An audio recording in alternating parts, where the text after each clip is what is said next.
नमस्कार, मैं हूं आपके साथ हर्षिता और आप देख रहे हैं सत्यमेव टाइम्स। केंद्र सरकार के 9 वर्ष और खुद के अब तक यानी 15 महीने के कार्यकाल की उपलब्धियों को लेकर संत कबीरनगर जिले के मेंधावल विधायक अनिल त्रिपाठी ने मेंधावल डाक बंगले पर एक प्रेस वार्ता की। प्रेस कॉन्फ्रेंस के दौरान मीडिया कर्मियों के सामने केंद्र सरकार के 9 सालों की उपलब्धियों के साथ खुद के कार्यकाल के 15 महीनों की उपलब्धियों को रखा। केंद्र सरकार की उपलब्धियों को गिनाते हुए विधायक अनिल त्रिपाठी ने कहा कि जिस देश की पहचान 2014 के पहले भ्रष्टाचार और घोटाले के रूप में होती थी, उस पहचान को मिटाते हुए आज जो छवि पूरे विश्व में मोदी जी ने बनाई है, उससे देश की प्रतिष्ठा काफी बढ़ी हुई है। प्रधानमंत्री मोदी जी ने देश को आर्थिक रूप से मजबूत किया। 2014 के पहले कांग्रेस को आर्थिक रूप से मजबूत किया। 2014 के पहले कांग्रेस की सरकार में लूट खसोट, भ्रष्टाचार और घोटाले का बोलबाला था, लेकिन 2014 के बाद जब से मोदी जी ने देश की बागडोर संभाली है, तब से देश की पहचान एक मजबूत राष्ट्र के रूप में जाने लगी। साल 2014 से लेकर अब तक मोदी जी ने गरीबों के कल्याण के लिए कई योजनाएं चलाई।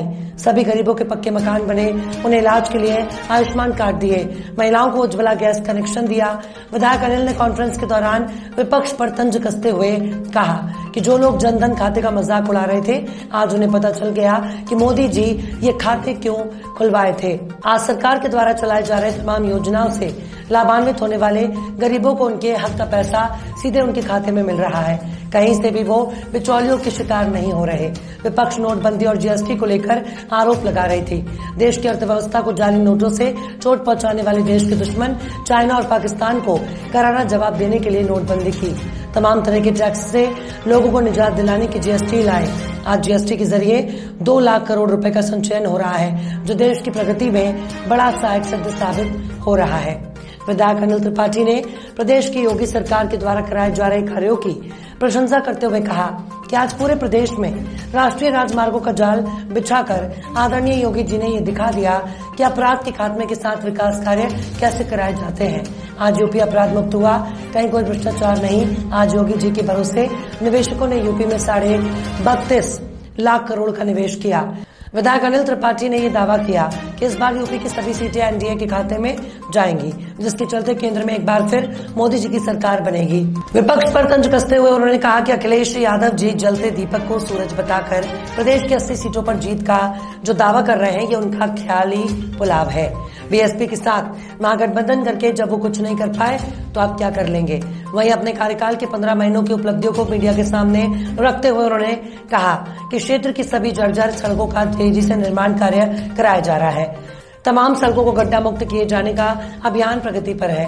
कई नई सड़कों का निर्माण करोड़ों की लागत से कराया जा चुका है। स्थानीय जनता की समस्या को खुद सुनकर उसका निस्तारण करवा रहा हूँ। सरकारी योजनाओं के लाभ से वंचित गरीबों को तमाम योजनाओं का लाभ दिलवा रहा हूँ। विद्युत की इस समस्या को दूर करने के लिए माननीय ऊर्जा मंत्री से 2 नए सब स्टेशन बनवाने की मांग किया है, जिसके पूरा हो जाने के बाद काफी हद तक बिजली की समस्या दूर हो जाएगी।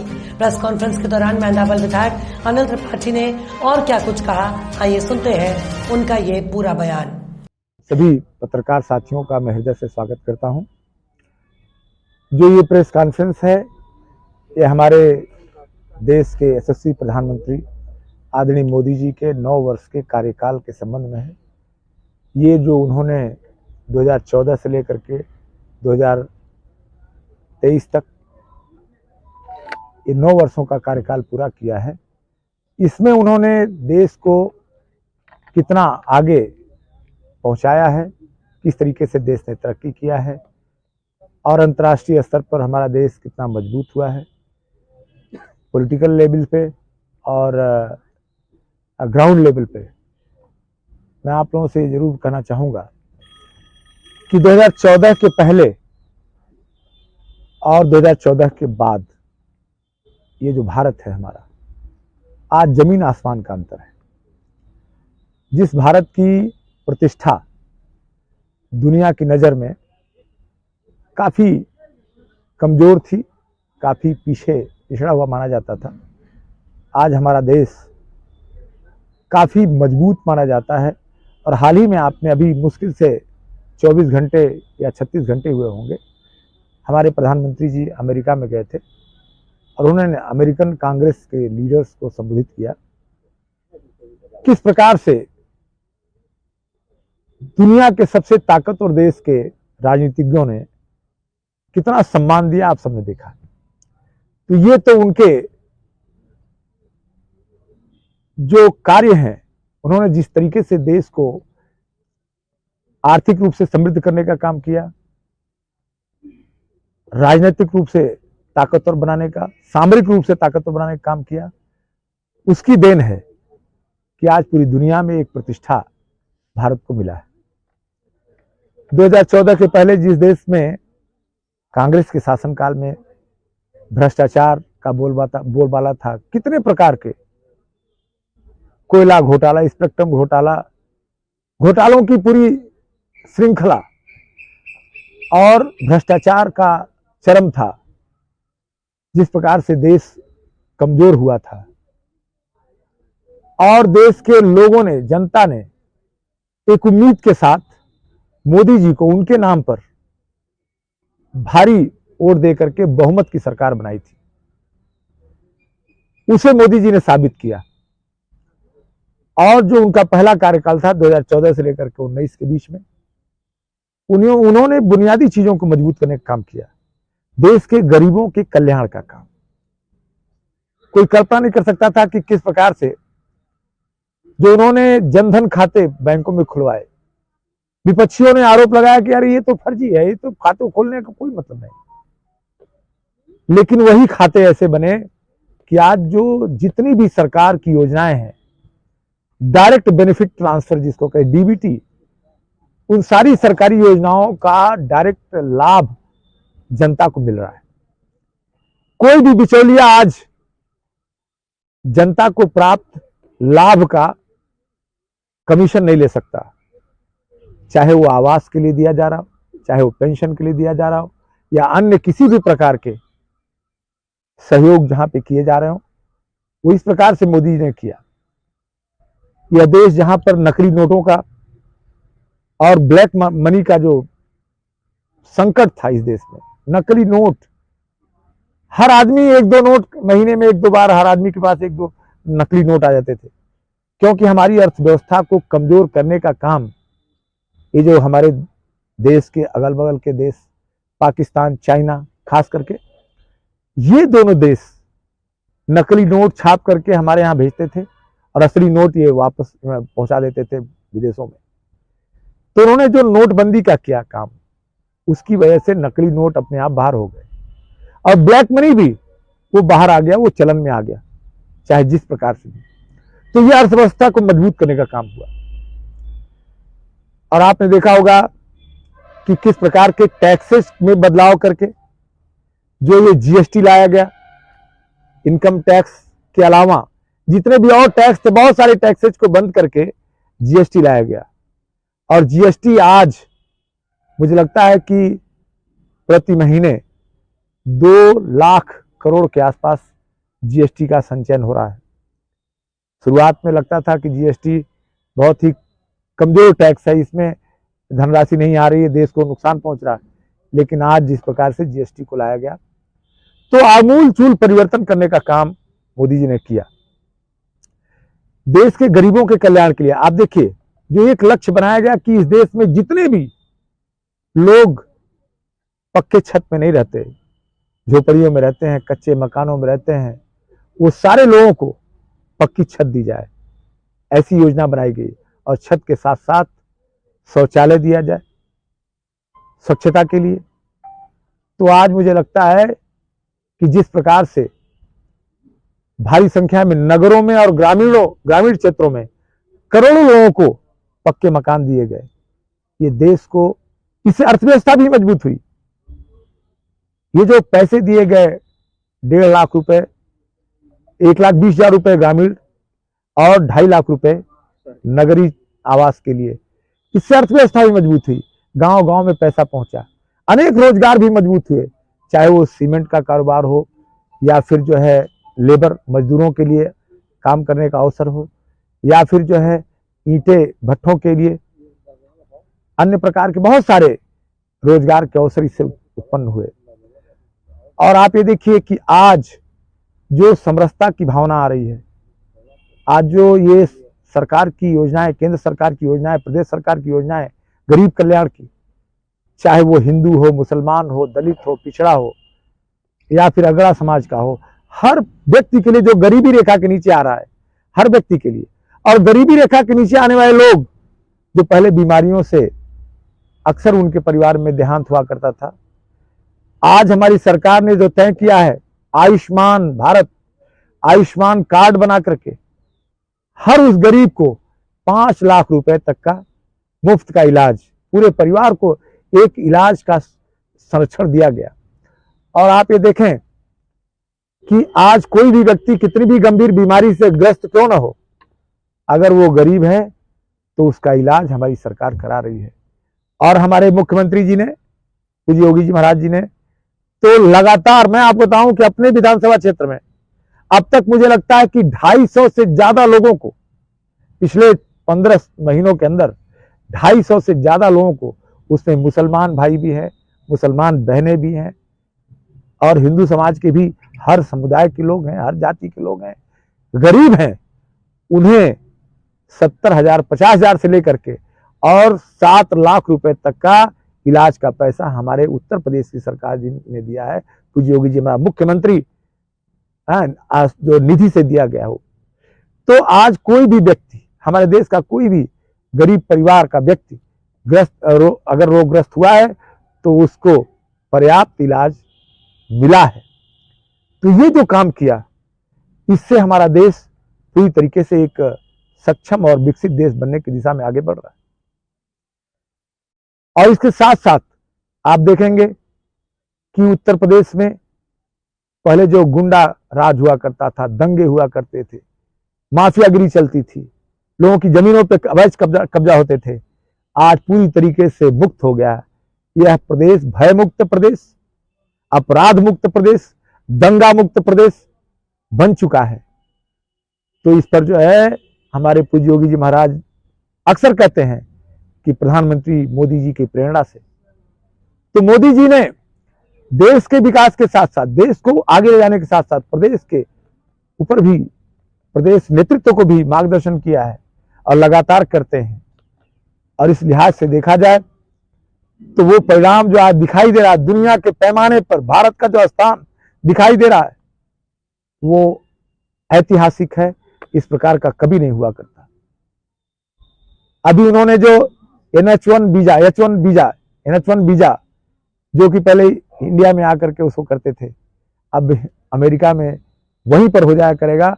जो प्रवासी भारतीय हैं उनको इतनी बड़ी सुविधा सिर्फ माननीय प्रधानमंत्री जी के एक बार के विजिट में, इस बार के विजिट में ये भी एक बेहतर उपाय या बेहतर लाभ मिला है। तो आज हम लोग जो यहाँ पर इकट्ठा हुए हैं, अन्य जो सवाल आप करना चाहते हैं आप बताएं। जी, आपके द्वारा लगभग 15 महीने हो गए आपको विधायक बने, आपके द्वारा क्षेत्र में कौन कौन से कार्य कराए गए हैं? आपने देखा होगा कि जब आप चलते थे जिले के मुख्यालय से, तो मेहदावल आने में इसी 2022 मार्च के पहले आपको ध्यान होगा कि आने में जो है कितनी बुरी हालत थी, सड़कें किस प्रकार टूटी फूटी सड़कें थी। अब आप आज आए होंगे तो मुझे लगता है कि 20 मिनट से ज्यादा वक्त नहीं लगा होगा। और किन्हीं भी इलाकों में आप जाएंगे, सड़कों पे लगातार काम चल रहा है, क्योंकि मेरा मानना है कि यदि सड़कें बेहतर होंगी तो आवागमन बेहतर होगा और जनता को सुविधाएं बेहतर मिलेंगी। इसके अलावा मैं आपको बताना चाहता हूं कि निरंतर, जैसे हमारे प्रधानमंत्री जी ने किसान सम्मान निधि का, जो पिछले कई सालों से किसान सम्मान निधि दी जा रही है, कि हर किसान को 6,000 रुपए साल में दिया जा रहा है। किसान सम्मान निधि के बारे में मुझे सूचना मिली कि कई गांवों में, बहुत सारे गांवों में लोगों का किसान सम्मान निधि नहीं आ रहा है। तो मैंने उच्च अधिकारियों से वार्ता किया और मेहदावल तहसील में एक कैंप लगवाया। वो कैंप 2 दिन चला और हजारों लोगों का किसान सम्मान निधि का KYC का काम और अन्य जो उसमें कमियां थी उसको दूर करने का काम किया गया। आज उन सारे लोगों को किसान सम्मान निधि मिल रहा है। इसी प्रकार से वृद्धा पेंशन, विधवा पेंशन, हर ब्लॉक के अधिकारियों को, कर्मचारियों को यह निर्देश है कि वो गांव-गांव में जाकर हमारे ग्रामीण, हमारे जो गरीब परिवार हैं, उनकी जो पात्रता है, भ्रष्टाचार होते ही जैसे ही किसी ने भ्रष्टाचार की सोची, तत्काल उसको पकड़ा गया और उसके ऊपर कार्रवाई की गई। इसका परिणाम ये हुआ। आप ये मत समझो कि भ्रष्टाचार बढ़ गया। भ्रष्टाचार करने की पहली जो किसी ने कदम उठाया तो उसे तुरंत गिरफ्तार किया गया और तुरंत जेल भेजा गया। ये आप देखो कि हमारी सरकार की कितनी बड़ी उपलब्धि है, भ्रष्टाचार पे कितनी बड़ी चोट है।